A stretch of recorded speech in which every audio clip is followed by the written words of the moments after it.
Hello साथियों, नमस्कार। Polytechnic पाठशाला यूट्यूब चैनल पर आप लोगों का स्वागत है। पिछले 4 लेक्चर आपको पढ़ा दिए गए हैं इलेक्ट्रिकल मेजरिंग इंस्ट्रूमेंट में। पिछला 4 लेक्चर आपको क्या कर दिया गया है, पढ़ा दिया गया है। आज लेक्चर 5वां पढ़ाएंगे और लेक्चर 5वें में हम आपको बताएंगे कि एरर कितने टाइप के होते हैं। ठीक है, एरर कितने टाइप के होते हैं, ये चीज़ एग्ज़ाम में आपके पूछा जाता है, बहुत ही इम्पॉर्टेंट है और कंपटीशन एग्ज़ाम में भी इससे क्वेश्चन आते हैं। इसको केवल देखना है कितने टाइप के होते हैं और किसके कारण होते हैं।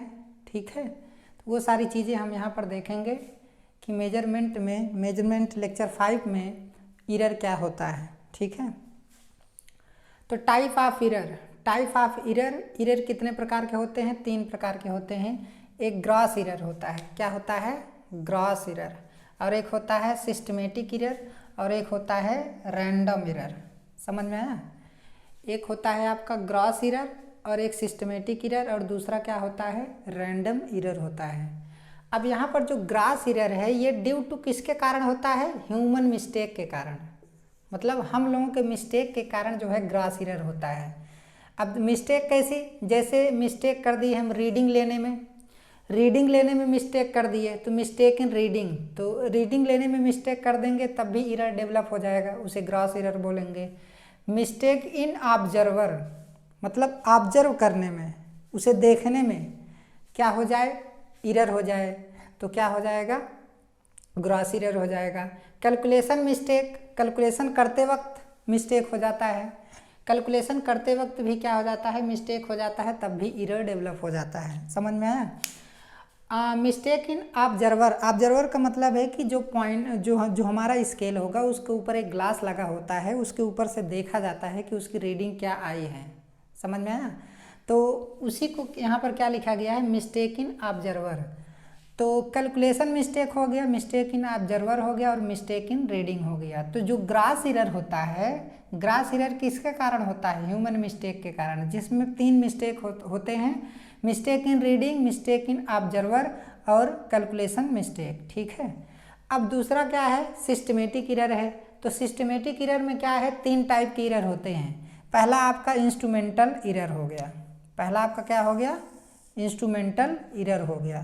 तो इंस्ट्रूमेंटल एरर जो होता है वो इंस्ट्रूमेंट से रिलेटेड होता है, ड्यू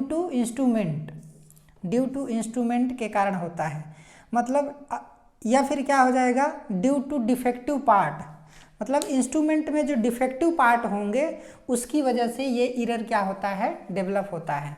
तीसरा क्या है? इन्वायरमेंटल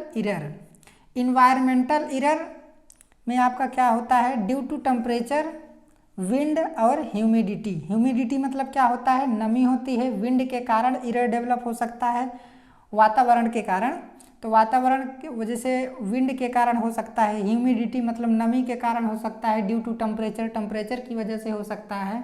तो ये आपका इन्वायरमेंटल एरर में आ जाएगा। ठीक है, ऑब्जर्वेशन एरर या पैरालेक्स एरर बोलते हैं, इसे क्या बोलते हैं? ऑब्जर्वेशन एरर, या इसी को क्या बोलते हैं? Parallax error. Due to glass, जो मतलब स्केल के ऊपर जो ग्लास लगा होता है उसकी वजह से क्या हो जाता है? एरर डेवलप हो जाता है। ठीक है, ड्यू टू शैडो पड़ जाता है, तो पॉइंटर हम समझ नहीं पाते हैं कि पॉइंटर इस साइड है कि उस साइड है।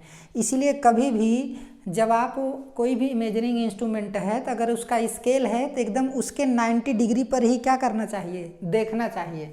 रीडिंग को एकदम 90 डिग्री पर क्या करेंगे? पढ़ेंगे, तो उसी समय एकदम शुद्ध रीडिंग क्या होगी? प्राप्त होगी, नहीं तो थोड़ा बहुत मिस्टेक हो जाता है। ठीक है, उसके बाद ये आपका एरर आ गया, रैंडम एरर। जो रैंडम एरर होता है ये बहुत ही स्मॉल होता है और ये किसी इंस्ट्रूमेंट में जो रैंडम एरर होता है ना, ये अननोन काजेज के कारण, मतलब इसका कारण क्या है? ड्यू टू अननोन काजेज, मतलब ये कारण हम जान ही नहीं पाते हैं कि कहाँ से हो रहा है।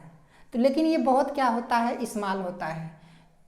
तो हिच आकर रैंडमली, मतलब इधर उधर क्या हो जाता है? ये आकर हो जाता है, ड्यू टू, ये कारण हम समझ ही नहीं पाते हैं, तो ये क्या होगा? Due to unknown causes.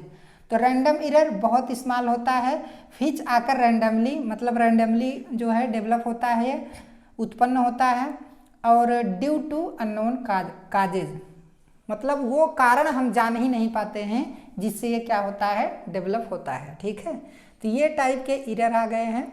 अब हम पढ़ते हैं जो है कि कितने टाइप के इंस्ट्रूमेंट होते हैं। ठीक है, तो एरर आप लोग अच्छे तरीके से इसे नोट कर लीजिएगा, लिख लीजिएगा। इन सभी में यही चीज़ जानना जरूरी है। ग्रॉस एरर किसके अंतर्गत आता है, ग्रॉस एरर में कौन कौन से एरर आते हैं, किसके कारण एरर होता है, सिस्टम से संबंध, सिस्टमेटिक एरर मतलब सिस्टम से संबंधित होगा। ठीक है, तो अब यहाँ पर पढ़ेंगे type of instrument. Type of instrument, कितने टाइप के इंस्ट्रूमेंट होते हैं उसके बारे में हम देख लेते हैं। ठीक है,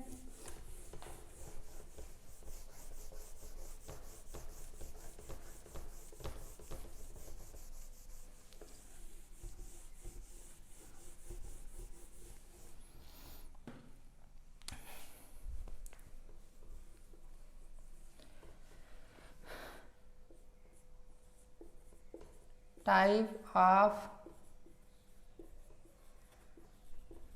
इंस्ट्रूमेंट। तो टाइप ऑफ इंस्ट्रूमेंट में आपका क्या हो जाएगा, पहला होता है आपका प्राइमरी इंस्ट्रूमेंट। Primary instrument. दूसरा क्या हो जाएगा, सेकेंडरी इंस्ट्रूमेंट। एक होता है प्राइमरी इंस्ट्रूमेंट और दूसरा क्या होता है आपका, सेकेंडरी इंस्ट्रूमेंट होता है। ठीक है, इसी को एब्सोल्यूट इंस्ट्रूमेंट भी बोलते हैं। एब्सोल्यूट इंस्ट्रूमेंट, एब्सोल्यूट इंस्ट्रूमेंट बोला जाता है। ये सेकेंडरी इंस्ट्रूमेंट है। सेकेंडरी इंस्ट्रूमेंट जो है कितने टाइप के होते हैं, ये आपके दो टाइप के होते हैं। सेकेंडरी इंस्ट्रूमेंट कितने टाइप के होते हैं, दो टाइप के होते हैं। पहला होता है आपका analogue type, analogue type instrument. ठीक है, दूसरा होता है आपका डिजिटल टाइप इंस्ट्रूमेंट। समझ में आया।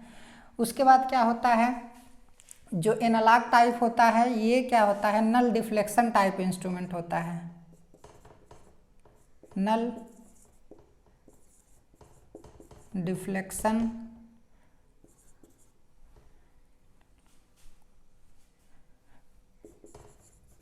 Type instrument. नल का मतलब क्या है कि जैसे कोई स्केल है, ठीक है, तो इसका जीरो कहाँ पर हो, बीच में। इसका जीरो कहाँ पर हो, बीच में। जीरो, फिर 1 2 3 4 5, 0 1 2 3 4 5 ऐसे होता है। तो ये नल डिफ्लेक्शन टाइप बोला जाता है, जिसका जीरो एकदम क्या हो, बीच में हो। ठीक है, तो ऐसे इंस्ट्रूमेंट को हम क्या बोलते हैं, नल डिफ्लेक्शन टाइप इंस्ट्रूमेंट बोलते हैं। अब दूसरा क्या है, deflection type instrument. Deflection type instrument हो गया। समझ में आया।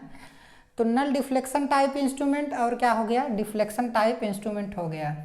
टाइप ऑफ इंस्ट्रूमेंट कितने टाइप के होते हैं, प्राइमरी इंस्ट्रूमेंट जिसे एब्सोल्यूट इंस्ट्रूमेंट बोला जाता है। सेकेंडरी इंस्ट्रूमेंट दो टाइप के होते हैं, एक एनालॉग टाइप इंस्ट्रूमेंट होता है, एक आपका डिजिटल टाइप इंस्ट्रूमेंट होता है। एनालॉग आपका दो होता है, नल डिफ्लेक्शन टाइप इंस्ट्रूमेंट और उसके बाद डिफ्लेक्शन टाइप इंस्ट्रूमेंट होते हैं। ठीक है, अब डिफ्लेक्शन टाइप में कितने टाइप के इंस्ट्रूमेंट आते हैं आपके, जो डिफ्लेक्शन टाइप है उसमें कितने टाइप के आते हैं। पहला टाइप है आपका इंडिकेटिंग इंस्ट्रूमेंट। इंडिकेटिंग इंस्ट्रूमेंट, ठीक है। अब दूसरा आपका जो इंस्ट्रूमेंट होगा वो आपका क्या होगा, इंटीग्रेटिंग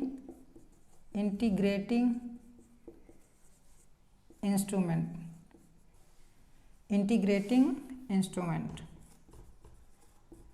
ठीक है। और तीसरा आपका क्या हो गया, रिकॉर्डिंग इंस्ट्रूमेंट। Recording instrument. तो डिफ्लेक्शन टाइप जो इंस्ट्रूमेंट हो गया वो कितने टाइप के होते हैं, एक इंडिकेटिंग टाइप इंस्ट्रूमेंट, एक होता है इंटीग्रेटिंग टाइप इंस्ट्रूमेंट, एक होता है रिकॉर्डिंग टाइप इंस्ट्रूमेंट होता है। ठीक है, तो टाइप ऑफ इंस्ट्रूमेंट, ये टाइप आप अच्छे तरीके से लिख लीजिए। इन्हीं के बारे में हमें क्या करना है, पहले पढ़ना है, फिर पढ़ने के बाद जो है क्या करेंगे, इसका डिफिनीसन वगैरह पढ़ेंगे। ठीक है।